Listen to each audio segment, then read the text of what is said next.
গুনার কথা স্মরণ করে কান্দে দুই জনারে আল্লাহ ডাকতে জানি না রে আল্লাহ কানতে জানি না।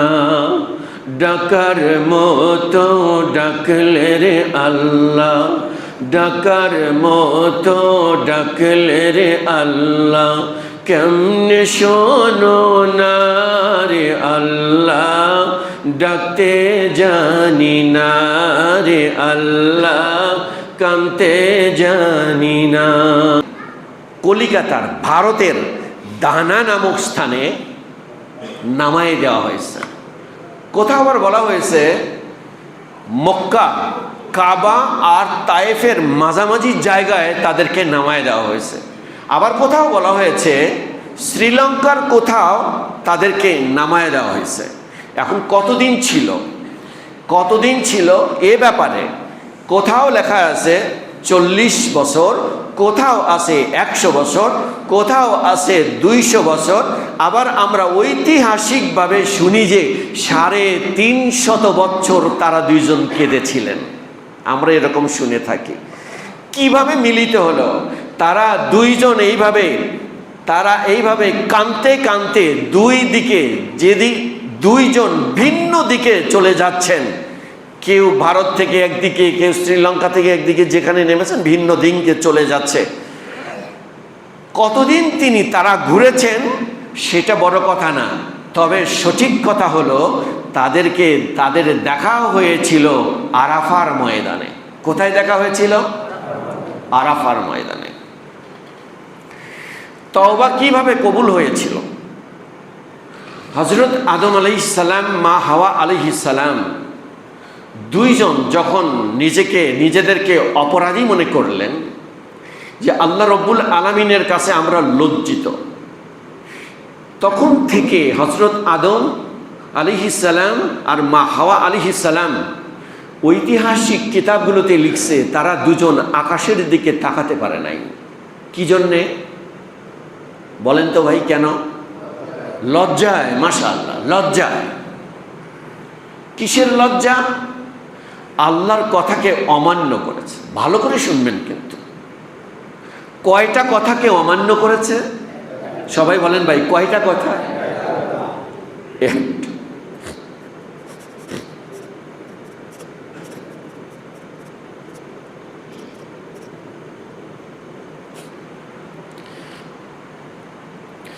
মাত্র একটা কথা অমান্য করেছে।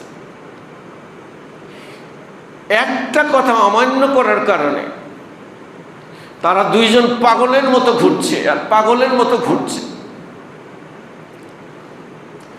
আদম কান্দে গন্ধ মুখে, হাওয়া কান্দে সেজদায় পড়ে।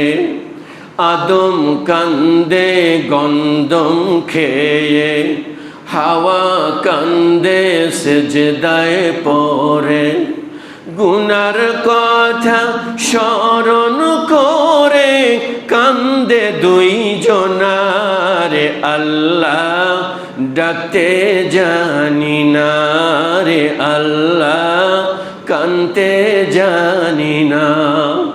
ডাকার মতো ডাকলে রে আল্লাহ, ডাকার মতো ডাকলে রে আল্লাহ কেমনে শোনো না রে আল্লাহ ডাকতে জানি না রে আল্লাহ কানতে জানি না। হযরত আদম আলাইহিস সালাম, মা হাওয়া আলাইহিস সালাম যেদিন থেকে জমিনে নামায় দিলেন, নামায় দেওয়ার পর থেকে লজ্জায় দুঃখে আসমানের দিকে তাকাতে পারেন নাই। কোন লজ্জায় কোন মুখে তাকাবেন? আদম আলাইহিস সালাম বলেন, মা হাওয়া আলাইহিস সালাম বলেন, রব্বুল আলামিন এত সোহাগ করে আদর দিয়ে নিজ হাত দিয়ে আমাদের মুখমণ্ডলটাকে বানায় আদর করে আমাদের রুহের ভিতরে আপনি ফু দিয়ে আমাদের রুহটাকে পৌঁছে পৌঁছে দিলেন, শরীরের ভিতরে রুহটাকে পৌঁছে দিলেন, আর আপনার কথাকে অমান্য করেছি, কেমনে কেমনে আপনার দিকে তাকাবো। শুধু কানতে কানতে কানতে কানতে কিতাবে পাওয়া যায়, ঐতিহাসিক কিতাবগুলোতে দুইজনের চোখের কোনা দুইটা ঘা হয়ে গিয়েছিল। চোখের কোনা ঘা হয়ে গেছে, তাও তাদের তওবা কবুল হয় নাই। জান্নাতে ছিলেন আরামে, জান্নাতে ছিলেন পাশাপাশি দুইজনে, ডান পাশে বাম পাশে, যেদিকেই তাকায়, এক পাশে একবার এই পাশে একবার ওই পাশে, মধুর মিলনের মাধ্যমে দুইজন জান্নাতের ভিতরে ছিলেন। জান্নাতে ছিলেন দুইজন, দুনিয়াতে বিচ্ছেদ হয়ে গেল। দুনিয়াতে বিচ্ছেদ হওয়ার পরে আর সেই সোহাগের স্ত্রীটা কাছে নাই, জমিনে কিছু নাই, শুধু পশু পাখি দুই চারটা আছে, পোকামাকড় কিছু আছে, কিন্তু কোনো মানুষজন নাই। একা একা পৃথিবীতে দুনিয়াতে, চিন্তা করে দেখেন কেমন লাগে। পাগলের মতো ঘুরে বেড়াচ্ছে দুইজন দুই দিকে, ঘুরতে ঘুরতে ঘুরতে ঘুরতে দুনিয়ার কষ্টের কোনো সীমা নাই। রক্তে ঘেমে যাচ্ছে, ঘেমে যাচ্ছে, শীত ঘাম ঝড় বৃষ্টি বিভিন্ন রকম কষ্ট। সবচেয়ে কষ্ট হলো দুইজন দুইজনের কাছ থেকে হারায় গেছে।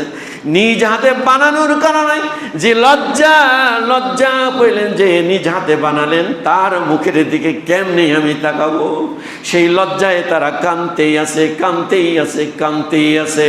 কাঁদতে কাঁদতে হঠাৎ করে আল্লাহ রাব্বুল আলামিন বলেন, ফাতালাক্কা আদামু মির রাব্বিহি কালিমাতি ফাতাবা আলাইহি ইন্নাহু হুয়াত তাওয়াবুর রহিম। আল্লাহু আকবার। হযরত আদম আলাইহিস সালাম, রব্বি করিম আল্লাহ রাব্বুল আলামিন এই সূরা বাকারার 37 নম্বর আয়াতে বলেন, রব্বে কারিমের কাছ থেকে কিছু কথা তিনি শিখে নিলেন। দয়া পরবশে মহাব্বতে কিছু কথা শিখাইয়া দেওয়া হলো। ফাতালাক্কা আদামু মির রাব্বিহি কালিমাত, কিছু কথা শিখাইয়া দেওয়া হলো। সেই কথাটা কি? কথাটা হলো, রব্বানা যালামনা আনফুসানা ওয়া ইল্লাম তাগফির লানা ওয়া তারহামনা লানাকুনান্না মিনাল খাসিরিন। সুবহানাল্লাহ বলেন। আল্লাহ রাব্বুল আলামিন এই কথাটুকু শিখাই দিলেন, এই কথাটুকু শিখাই দিলেন যে তুমি এই কথা বলো, এই কথা বললে আমি তোমার এই কথার কারণে তোমাকে আমি মাফ করে দিতেও পারি। কথাটা কত সহজ কথা। মনে করেন আমি যদি বগুড়া থানায় যদি আমি কোনো না কোনোভাবে আটকা পড়ে যাই, আর আপনারা যদি যান, থানার ওসি সাহেব যদি বলে, এ নওদাপাড়ার মসজিদের সভাপতি সেক্রেটারি, আপনারা এইভাবে একটা দরখাস্ত লিখে নিয়ে আসেন, এইভাবে শুরু করবেন, এইভাবে লিখবেন, এইভাবে লিখে আমার কাছে জমা দেন। সভাপতি সেক্রেটারি যদি এইভাবে ঠিক তিনি যেভাবে বলেছেন এইভাবে লিখে যদি ওসি সাহেবের কাছে জমা দেওয়া যায়, তিনি আর চালান না করে তিনি আমাকে ফেরত দিতে বাধ্য থাকবেন, ঠিক কিনা বলেন?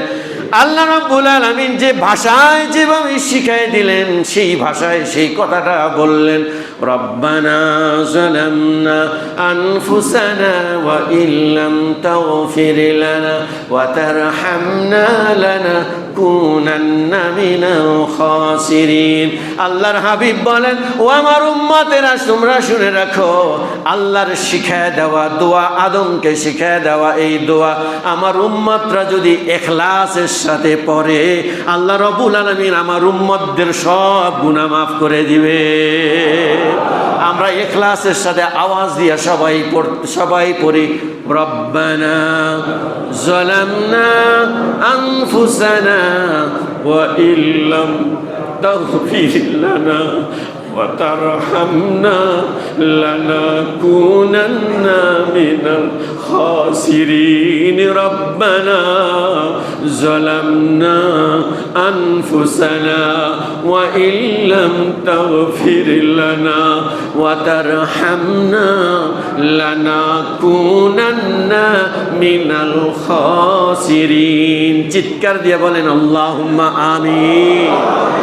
আল্লাহ রাব্বুল আলামিন এই দোয়া যখন শিখায় দিলেন, দুইজনে এক জায়গায় হয়ে গেলেন আরাফার ময়দানে।